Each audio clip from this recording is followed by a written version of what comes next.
Mental హెల్త్ని ఎలా manage చేయాలంటే క్యాన్సర్ లాంటి ఒక జబ్బు వచ్చినప్పుడు ట్రీట్మెంట్ తీసుకుంటే వాళ్ళు పూర్తిగా నిర్వీర్యం అయిపోతారు, వాళ్ళకి హోప్ పోతుంది. అలాగే చుట్టూ ఉండే వాళ్ళకి కూడా చాలా ట్రామాటిక్ ఇది. సో ఈ అంశం గురించి మాట్లాడదాం. సార్ నమస్కారం సార్. నమస్తే. విత్ యువర్ అమేజింగ్ సర్వీస్ మీరు ఎన్నో అవార్డులు అందుకున్నారు అండ్ ప్రపంచ ప్రఖ్యాతిగాంచిన సర్జన్ యు ఆర్. ఆంకాలజీలో మీరు స్పెషలైజ్ చేశారు. So what are some of the typical mental health symptoms you see sir? క్యాన్సర్తో పోరాటం అంటే ఇంకా అయిపోయింది అనుకుంటారు చాలామంది. ఐ థింక్ మీరు చాలా ఇంపార్టెంట్ టాపిక్ రైజ్ చేస్తారండి. మెంటల్ హెల్త్ అనేది not just for the patient, it's for family also. Care givers, support groups, family అందరికి కూడా ఇట్స్ ఎ షాక్. చాలాసార్లు నా దగ్గర పేషెంట్ లోపలికి వచ్చినప్పుడు పేషెంట్ అటెండర్స్ ఏమంటారంటే ఆయన జబ్బు ఏంటో తెలియదు, చెప్పొద్దు అని చెప్పి వెనకాల గొసగొసలాడి చెప్తూ ఉంటారు. డోంట్ డిస్క్లోజ్ అంటే వాళ్ళు ఏమనుకుంటారంటే as if we're giving them a death sentence. ఆ ఫియర్తో వస్తారు, భయం. అన్నిటికన్నా ముఖ్యంగా క్యాన్సర్లో ఏంటంటే నంబర్ 1 మెంటల్ హెల్త్ ఇష్యూస్ ఏంటంటే ఫియర్. ఎంత భయం అంటే ఇంకా నా లైఫ్ అయిపోయింది, ఐఎమ్ రిటర్న్ ఆఫ్, ఇంకా ఇదంతా వీళ్ళేదో చేయాలి కాబట్టి చేస్తున్నాం కానీ నాకు ఇంకా హోప్ లేదు అనేటువంటి పరిస్థితులు వస్తారు. సో ఫియర్ అనేది చాలా ఎక్కువగా చూస్తుంటాం. సాడ్నెస్, డిప్రెషను, యాంగ్జైటీ, ఎలా ఉండిపోతుంది ట్రీట్మెంటు, నా జుట్టు ఊడిపోతుందా, లేకుంటే నాకు భవిష్యత్తులో అసలు ఈ జబ్బు నిజంగా నయం అవుతుందా లేదా, నా పిల్లల పరిస్థితి ఏంటి, ఫ్యామిలీ పరిస్థితి ఏంటి అని చెప్పి చాలా యాంగ్జైటీతో వాళ్ళ మా దగ్గరికి వస్తూ ఉంటారు. సో అంత మాత్రం కాదు, సాడ్నెస్ ఉంటుంది. చాలామంది షాక్కి వెళ్తారు సడన్గా, అసలు అంటే డినయల్కి వెళ్ళే వాళ్ళు కూడా చాలామంది నేను చూస్తాను.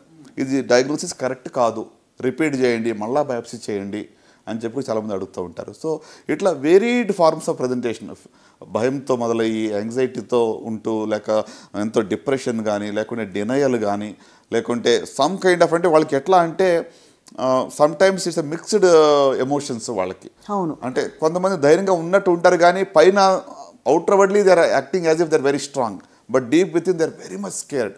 సో అంటే ఒక అన్నోన్ ఫ్యూచర్, మనకు తెలియనటువంటి భవిష్యత్తు గురించి వాళ్ళు చాలా స్ట్రెస్కి లోనవుతూ ఉంటారు.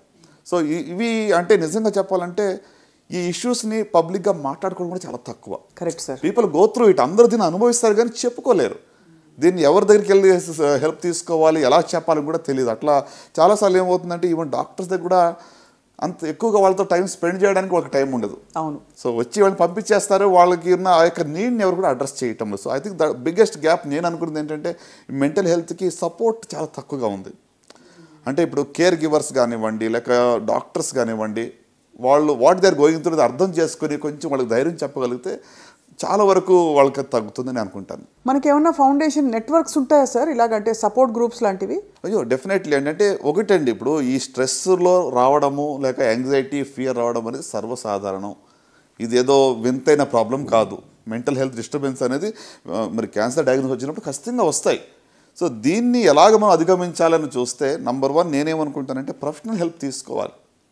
సో నాకు ఈ భయంగా ఉంది, నాకు దీన్ని నేను ట్యాకల్ చేయలేకపోతున్నాను, నా ఎమోషన్స్ని నేను మరి కంట్రోల్ చేయలేకపోతున్నాను అని మనం ఒక ప్రొఫెషనల్ హెల్ప్ దగ్గరికి వెళ్ళడం మంచిది. ఒక కౌన్సిలర్ కానివ్వండి, లేక సైకాలజిస్ట్ కానివ్వండి, చాలామంది ఇప్పుడు ఈ రోజుల్లో అందుబాటులో ఉన్నారు. ఆన్లైన్లో కూడా మీరు తీసుకోవచ్చు కావాలంటే. సో అది ఒకటి. రెండోది మీరు అడిగారు, ఇప్పుడు ఇందాక చెప్పారు కదా సపోర్ట్ గ్రూప్స్, చాలా వాటికి ఇప్పుడు సపోర్ట్ గ్రూప్స్ కూడా ఉన్నాయి. బ్రెస్ట్ క్యాన్సర్ సర్వైవర్స్ గ్రూప్ ఉంది. లేకపోతే పీపుల్ అంటే మనకులాగానే వేరే ఇదే జబ్బు గుండా ప్రయాణం చేసిన వాళ్ళు ఇక స్టోరీస్ మనం వింటే మనకు ధైర్యం వస్తుంది. అవును, కరెక్ట్ సార్. సో కనుక అలాంటి గ్రూప్స్ చాలా ఉన్నాయండి. ఇప్పుడు ఈవెన్ మా యొక్క ఫౌండేషన్ ద్వారా కూడా వీఆర్ సపోర్టింగ్ సచ్ యాక్టివిటీస్ అనమాట. అంటే కొంతమంది సర్వైవర్సే ఒక గ్రూప్ లాగా వచ్చి వాళ్ళు ధైర్యం చెప్తున్నారు, ఎస్పెషల్లీ బ్రెస్ట్ క్యాన్సర్ సంబంధించి we have done in the past, ఇప్పుడు కూడా చేస్తున్నాం. అంటే వాళ్ళు ఏం చెప్తారు, పూర్తిగా నయం అవుతుంది, మనం నార్మల్ లైఫ్కి తిరిగి వస్తామనా? అంటే వాళ్ళు ఫస్ట్ థింగ్ ఏంటంటే ఈ యొక్క డయాగ్నోసిస్ గురించి మీరు అన్నెసరీగా స్ట్రెస్ అవ్వక. ఇప్పుడు ఫస్ట్ స్టేజ్ 1 డిసీజ్ ఉన్న వాళ్ళు కూడా ఇక రేపమ్మప్ప నేను వెళ్ళిపోతానన్న పరిస్థితులు భయపడుతూ ఉన్నారు. ఇట్స్ నాట్ నేను ఇప్పుడు ప్రతి క్యాన్సర్ 100% క్యూర్ చేస్తాము, నయం చేస్తామని I'm not giving a wrong claim. Even with ఇంత మంచి అడ్వాన్స్డ్ టెక్నాలజీ ఉన్నా కూడా స్టేజ్ మీదనే డిసీజ్ ఆధారపడి ఉంటుంది, అవుట్కమ్స్ ఆధారపడి ఉంటాయి. But at the same time మనం మేనేజ్ చేయగలిగింది, మనం నయం చేయగలిగింది కూడా నయం కాదు అనుకునేది ఎక్కువగా కనబడతా ఉంది. So I think we have to ట్యాకల్ that issue first అనమాట. సో అందుకు మీరు అన్నట్టుగా సపోర్ట్ గ్రూప్స్ చాలా హెల్ప్ఫుల్ అండి. ఇంకొకటి సపోర్ట్ గ్రూప్స్ అంటే ఇందులో చాలా వరకు ఏంటంటే మా ఇంటి పక్క వాళ్ళకి ఏమో తీసుకున్నారు, వాళ్ళకి జుట్టు ఊడిపోయింది, వాళ్ళు చాలా ఇబ్బంది పడ్డారు కాబట్టి నాకు ఆ బాధ వద్దు. ఇది కూడా ఉంటుంది. ఇది negative impact of somebody else's experience. మా దగ్గర చాలామంది ఏంటంటే మా బంధువులు ఎవరికో ఇది మేము చూసాము, సో మాకు అలాగ అవుతుంది, మాకు వద్దు. అరే వాళ్ళ జబ్బు వేరు, వాళ్ళ స్టేజ్ వేరు, వాళ్ళ యొక్క డిసీజ్ యొక్క బయాలజీ వేరు, వాళ్ళకి ఇచ్చిందే మీకు ఇవ్వాలని ఏమి లేదు కదా. అవును, కరెక్టే కదా సార్. సో అంటే మనము we're comparing orange with apple. Correct. So అంత డిఫరెన్స్ ఉంటుంది. అందుకోసము అనెక్డోటల్ ఎగ్జాంపుల్స్ ఎవరికో జరిగిందని తీసుకుని కంపేర్ చేయడం కరెక్ట్ కాదు. సో ప్రొఫెషనల్ సపోర్ట్ గ్రూప్స్ ఉన్నాయి, ప్రొఫెషనల్ కేర్ గివర్స్ ఉన్నారు, కౌన్సిలర్స్ ఉంటారు, వాళ్ళ దగ్గరికి వెళ్ళొచ్చు. అన్నిటికన్నా ముఖ్యంగా నేనేమంటానంటే develop a rapport with your doctor. మీ డాక్టర్ దగ్గర మీరు ర్యాపో డెవలప్ చేసుకుని మీకు ఏమున్నాయని క్లియర్గా అడగండి. So it's okay to break down. నేనేమి మీరు బాధ ఇప్పుడు డయాగ్నోస్ విన్నప్పుడు స్ట్రెస్ వచ్చినప్పుడు లోపల దాచిపెట్టుకోండి, ఎక్స్ప్రెస్ చేయకండి అని చెప్పట్లేదు. It's okay to cry, it's okay to express, చెప్పొచ్చు, బాధపడవచ్చు. అంటే అలా చేయడం వల్ల కూడా మీరు కొంచెం ఫ్రీ అవుతారు. అంటే మిగతా డిసీజెస్కి సార్ దీనికి ఒక ప్రధాన తేడా అనిపిస్తుంది. మిగతా డిసీజెస్కి మూల కారణం ఎక్కడో కనిపెడతాం. కరెక్ట్. ఇది సడన్గా ఒక పెద్ద రాయి వచ్చి తన నెత్తి మీద పడ్డట్టు క్యాన్సర్ని నేనేం చేశానని నాకే ఎందుకు అని ఒక బిట్రేయల్ ఫీల్, జీవితం నన్ను వెన్నుపోటు పొడిచిందనే ఫీలింగ్ వస్తుంది కదా సార్. కరెక్ట్. అక్కడి నుంచి ఇంకా ట్రీట్మెంట్కి రిసెప్టివ్ అవ్వడం, ట్రీట్మెంట్ ప్రాసెస్లో అయ్యే ఇబ్బందులు తట్టుకోవడం. కరెక్ట్. అది ఇట్స్ ప్రాసెస్ కదా సార్. సో మీరు అన్నట్టుగా మోస్ట్ ఇంపార్టెంట్ క్వశ్చన్ ఏంటంటే వై మీ, నాకే ఎందుకు, నేనేం చేశాను, ఏం తప్పు చేశాను, నాకు ఎలాంటి అలవాట్లు లేవు కదా, ఎగ్జాక్ట్లీ సార్, మాకు కూడా నాకే ఎందుకు రావాలి ఇది అనేటువంటిది చాలా ఇబ్బంది పెడుతూ ఉంటుంది. సో అందుకే కేర్ గివర్స్ మీ యొక్క డాక్టర్తో చెప్పుకోవడము, సపోర్ట్ గ్రూప్స్ హెల్ప్ తీసుకోవడం అనేది ఐ థింక్ చాలా ఎక్స్ప్రెస్ చేయడం చాలా ఇంపార్టెంట్. ఈ రోజుల్లో ఐ థింక్ మీ అందరికీ తెలిసినట్టుగానే కోవిడ్ వచ్చిన తర్వాత mental health has become significant issue. అవును. అంటే ఇది వరకు దీని గురించి మాట్లాడేవాళ్ళు కాదు, ఇప్పుడు అట్లీస్ట్ మాట్లాడి సపోర్ట్ తీసుకోవడానికి కూడా ఇట్స్ ఓకే నౌ. అవును. People are also accepting it. అవసరం ఉంది అని వాళ్ళు ఒప్పుకుంటున్నారు. క్యాన్సర్ ప్రాసెస్లో ఏ స్టేజ్లో మీరు ఈ మెంటల్ హెల్త్ సపోర్ట్ మంచిది, అవసరం, ప్రొఫెషనల్గా తీసుకోవడం అని మీరు సలహా ఇస్తారు? ఉదాహరణకి somebody has come to you diagnosed with cancer, you are starting the treatment sir, అప్పుడు ఏం చెప్తారు సార్ మీరు? అంటే ఇక మెంటల్ హెల్త్ కౌన్సిలింగ్ కానీ గైడెన్స్ కానీ కీమో ఇచ్చే ముందో, సర్జరీకి ముందో, లేకపోతే రేడియేషన్ తర్వాత నేను అనుకోను. డయాగ్నోసిస్ అయినప్పటి నుంచి ఎంటైర్ ప్రాసెస్లో వాళ్ళకి అవసరం పడుతుంది. అంటే ఇప్పుడు ఇది అందరికీ అవసరం పడదు. చాలామంది కొంతమంది దాన్ని పాజిటివ్ ఫీలింగ్స్తో ఉండి వాళ్ళు అవుట్లుక్ కూడా లేదు, ఐ విల్ బీట్ ఇట్, నేను దీన్ని జయించగలను అనే నమ్మకంతో చాలామంది ఫైట్ చేసేవాళ్ళు ఉన్నారు. వాళ్ళకి కంటిన్యూడ్ సపోర్ట్ అవసరం లేదు. కానీ what I say is right from breaking the news, జబ్బు ఉందని డయాగ్నోస్ అయినప్పటి నుంచి during the entire process once in a while at least, అంటే ఆ ఇంటర్వల్ ఎంత అని మనం డిఫైన్ చేయలేము, ఇట్స్ వెరీ సబ్జెక్టివ్, ఖచ్చితంగా అవసరం పడుతుంది. అంటే అవుట్లెట్ ఉండాలి, టు వెంట్ అవుట్ కదా సార్. ఎవరి దగ్గర చెప్పుకోవడానికి ఒక అవుట్లెట్ ఉండాలి. అన్నిటికన్నా ముఖ్యంగా నేనేమనుకుంటున్నాను దీంట్లో family and friends play significant role. మీ కుటుంబ సభ్యులు లేదా దగ్గర ఫ్రెండ్స్ ఖచ్చితంగా వాళ్ళతో మీరు చెప్పుకునేటువంటి ఒక రిలేషన్ ఉన్న వాళ్ళైతే చాలా మంచిది. సో దట్ మీకు ఒక అవుట్లెట్ ఉంటుంది, దానివల్ల కూడా మీరు చెప్పుకున్న తర్వాత మీరు లైట్ ఫీల్ అవుతారు. ఉదాహరణకి బ్రెస్ట్ క్యాన్సర్తో లేకపోతే కొన్ని క్యాన్సర్స్తో బాధపడుతున్న వాళ్ళు డయాగ్నోసిస్ అయ్యాక వాళ్ళు ట్రీట్మెంట్ తీసుకున్న క్రమంలో do they have normal activity like normal sexual activity కావచ్చు, భర్తతో టైం స్పెండ్ చేయడం, ఫ్యామిలీతో టైం స్పెండ్ చేయడం, ఇవన్నీ జరుగుతుందా? బికాజ్ ఒక నేనేదో హట్కే, నేను అబ్నార్మల్ అనే ఫీలింగ్లోకి వచ్చేస్తారు. So what you typically advise, how to be sensitive అని భర్తలకి ఏం చెప్తారు? అంటే ఒకటండి, ఎమోషనల్ సపోర్ట్ మరి భార్యలకి భర్త ఇవ్వాలి ఈ టైంలో. అంటే ఇదివరకు ఉన్నంత యాక్టివ్ లైఫ్ స్టైల్ ఉండకపోవచ్చు. ఫర్ ఎగ్జాంపుల్ ఇప్పుడు వాళ్ళ యొక్క సెక్షువల్ లైఫ్ కానివ్వండి, లేకుంటే వాళ్ళ యొక్క సోషలైజింగ్ కానివ్వండి, ఇదివరకు ఉన్నంత ఉండకపోవచ్చు. కొంచెం డిస్టెన్సింగ్ అవుతుంది, కొంచెం వాళ్ళు మూడు లోగా ఉంటుంది. ఎస్పెషలీ కీమోథెరపీలో ఉన్నప్పుడు హార్మోనల్ ఇంబ్యాలెన్స్ జరుగుతూ ఉంటుంది. ఇప్పుడు బ్రెస్ట్ క్యాన్సర్ కీమో ఇస్తున్నప్పుడు చాలా వరకు ఓవరియన్ సప్రెషన్ జరుగుతుంది. సో కాబట్టి ఈస్ట్రోజన్ పొజిషన్ యొక్క లెవెల్స్ తక్కువ ఉంటాయి. సో అలాంటి అప్పుడు మరి స్పౌస్ అర్థం చేసుకోవాలి. సో వాళ్ళకి సపోర్ట్ చేస్తూ, వాళ్ళని ఎంకరేజ్ చేస్తూ, అంటే ఒకటండి ఇందులో బయటపడాలంటే వన్ వే ఈజ్ స్పౌస్ కానీ ఫ్యామిలీ ఫ్రెండ్స్, అంత మాత్రం కాదు, సోషలైజింగ్ కూడా ఇంపార్టెంట్. మనం ఐసోలేట్ చేసుకుని లోపలని ఎవరికి కనబడకుండా మనం ఐసోలేట్గా ఉండాలంటే యూ కెనాట్ బీట్ ఇట్. ఏదో రకంగా సమ్ యాక్టివిటీస్లో బయటకు రావడం అనేది చాలా ఇంపార్టెంట్. ఇక్కడ సార్ ఈ కాంటెక్స్లో again extension of this very sensitive question, చాలామంది బ్రెస్ట్ క్యాన్సర్తో బాధపడి బ్రెస్ట్ రిమూవల్ తప్పనిసరి పరిస్థితుల్లో మీరు సర్జరీ చేసేయాల్సి వస్తుంది sir. How do people deal with that? విమెన్కి అది ఒక చాలా పెద్ద ఒక స్టిగ్మా లాగా ఉండిపోతుంది. నేను 100% చాలా, అంటే దిస్ ఈజ్ వెరీ రెలవెంట్ అండి. మీరు ఇది ఈ ప్రశ్న ఎంత ప్రాముఖ్యం అంటే, ఒక ఆడవాళ్ళకి మరి బ్రెస్ట్ అనేటువంటిది it's a symbol of their womanhood. ఒక రకంగా చెప్పాలంటే ఒక ఆర్గన్ మనం తీసేస్తున్నామంటే మరి ఒక సైకలాజికల్గా చాలా ఇంపాక్ట్ ఉంటుంది.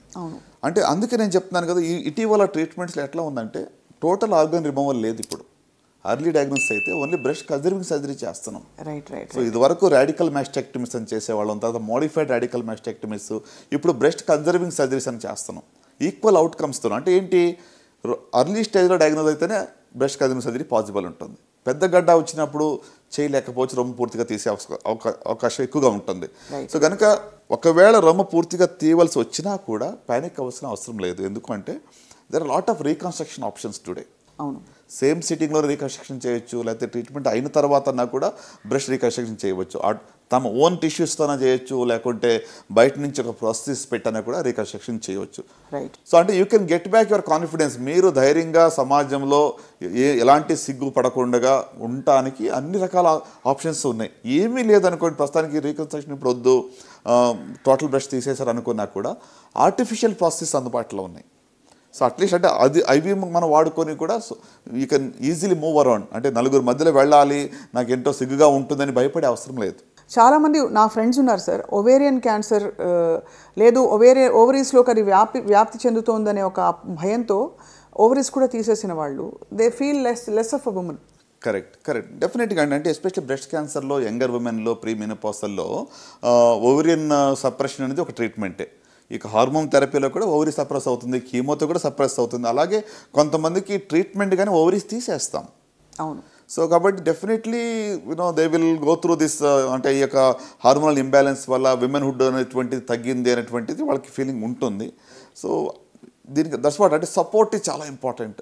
అన్ని రకాలుగా friends, families, counsellors, doctors, society at large is responsible. అది అంటే వాళ్ళని ఏదో చిన్న చూపు చూడక, డిఫరెంట్గా చూడక, they are part of us అనేటువంటి ఒక కాన్ఫిడెన్స్ వాళ్ళకి మనం ఇచ్చే బాధ్యత మనందరి మీద కూడా ఉంది. తప్పకుండా సార్. ఐ థింక్ ఈ రెలవెంట్ పాయింట్స్ని మనం ఓపెన్గా డిస్కస్ చేయడం ద్వారా ఎవరికైనా ఇలాంటి సమస్య రెజొనేట్ అవుతే వాళ్ళు చూసే వాళ్ళకి డెఫినెట్గా they will find the ray of hope, అంటే మీలాంటి గొప్ప ఎక్స్పర్ట్స్ నుంచి సార్. ఈ కాంటెక్స్లో before I close this segment sir, చాలామంది మనకి ప్రముఖులు, సోనాలి బెంద్రే, అలాగే we have Mamta Mohandas, వీళ్ళందరూ క్యాన్సర్ బారిన పడి బయటపడ్డవాళ్ళు సార్. మనీషా కొయిరాలా గారు, వాళ్ళు ఇన్ఫ్యాక్ట్ వాళ్ళు ఇది చేసి మొత్తం హెయిర్ షేవ్ చేసేసుకుని కూడా అది ప్రౌడ్గా they have actually held up their image and their confidence. అవునండి. So would you like to say anything? అంటే వాళ్ళకి క్యాన్సర్ వస్తుందని ఎవరు నమ్మరు, చూస్తే వాళ్ళ సినిమాలు చూసినా. అంటే క్యాన్సర్ ఈజ్ అందరికీ ఎవరికైనా రావచ్చు, but at the same time it can be cured అని ప్రూవ్ చేసిన వాళ్ళు. అవునండి. ఫర్ ఎగ్జాంపుల్ ఇప్పుడు మీరు ఇందాక చెప్పినట్టుగా మనీషా కొయిరాలా కానివ్వండి, లేకుంటే సోనాలి బెంద్రే గారు, ఎంతో మరి వాళ్ళు ఏదో అర్లీ స్టేజ్లో కనుగొని ఈజీగా ఫైట్ చేసి వచ్చిన వాళ్ళు కూడా కాదు. They fought with the disease which was relatively advanced. అంటే నేనేమంటానంటే హోప్ అనేది రియల్ అనేది నమ్మాలి first. Right. It is real. నిజంగానే మేము బయటపడే అవకాశం ఉంది అనే దాన్ని ఫస్ట్ మనం నమ్మాలి. మనకే హోప్ లేనప్పుడు ఎవరు ఎన్ని చెప్పినా ఒక నెగిటివ్ మైండ్ సెట్తో ఉంటే యూ కెనాట్ ఓవర్కమ్. సో వీళ్ళు బయటకు పడ్డారంటే ధైర్యంతో పోరాడారు. ఒక హోప్ అనేది నిజంగానే వాళ్ళు పెట్టుకుని పాజిటివ్ ఎమోషన్స్తో ముందుకు వెళ్ళి దే హ్యావ్ ఎండ్యూర్డ్. ఈ పెయిన్ని వాళ్ళు సహించుకుంటూ ముందుకు వెళ్ళారు, బయటపడ్డారు. సో ద మెసేజ్ ఈస్, అంటే నయం అవుతుందా లేదా అన్న దానికి వస్తే 100% నేను చెప్పలేనేమో, కానీ హోప్ ఉందా లేదని అడుగుతారు. హోప్ నిజంగానే ఉంది. Even in relatively advance disease also hope. నేను ఎంతోమంది పేషెంట్స్ స్టేజ్ 4 మేము గివప్ అయిన వాళ్ళు కూడా వాళ్ళు పోరాడి బయటపడ్డారు. Right. So given that it is real. అంటే ఏదో ఊరికనే ఒక హాస్పిటల్ వాళ్ళు, డాక్టర్స్ వ్యాపార రీతిగా ఏదో వీళ్ళు బాగుంటుంది, బాగు చేస్తామని చెప్పి వాళ్ళని బండి గెట్టడానికి, లేకపోతే ఒక కమర్షియల్ ఇంట్రెస్ట్తో ట్రీట్మెంట్ ఇస్తారని కూడా చాలాసార్లు ఇప్పుడు నమ్మకం తగ్గిపోయిందండి హాస్పిటల్స్ మీద, డాక్టర్స్ మీద. సొసైటీలో నిజంగా చెప్పాలంటే చాలా వరకు ఆ యొక్క ట్రస్ట్ తగ్గింది. సో గివెన్ దట్ నా మెసేజ్ ఏంటంటే ఎస్పెషల్లీ సాక్షి ప్రేక్షకులకి, హోప్ ఈజ్ రియల్. మీరు ఏ స్టేజ్లో ఉన్నా కూడా నిజంగానే హోప్ ఉంది. రైట్. డోంట్ గివ్ అప్, విడిచిపెట్టద్దు, పాజిటివ్గా ఫైట్ చేస్తే ఈ జబ్బు నుంచి బయటపడవచ్చు. చాలా గోల్డెన్ వర్డ్స్తో ఇవాళ సెగ్మెంట్ని ముగిద్దాము. Thank you so much doctor Chinnababu గారు for your wonderful guidance today. నమస్కారం. నమస్తే.